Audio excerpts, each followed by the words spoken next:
আজকে করব রুই মাছের ভাপা। আর তার জন্য দেখো এখানে রুই মাছের পেটি নিয়ে নিয়েছি, আর নিয়েছি কাঁচা লঙ্কা, সর্ষে, কালো সর্ষে, সাদা সর্ষে এখানে, আর পোস্ত। এগুলো ভালো করে বেটে নেব।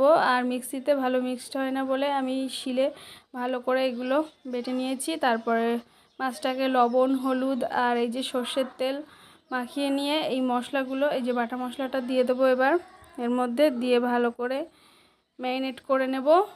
নেওয়ার পরে এবারে আমি এদিকে জল বসিয়ে দিয়েছি। প্রথমে এই যে ভালোভাবে মেখে নেব, আর একটু সর্ষের তেলও পরে দিয়ে দিয়েছি।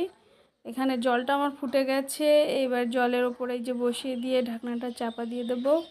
এখন 20 মিনিটের মতো এটা হতে থাকুক, তারপরে এটাকে খুলব। এই যে আমার 20 মিনিট হয়ে গেছে, এই যে দেখো, তারপরে ঢাকনাটা খুলে দেখো কত সুন্দর কালার এসছে। এবার গরম ভাতে খেয়ে নেব।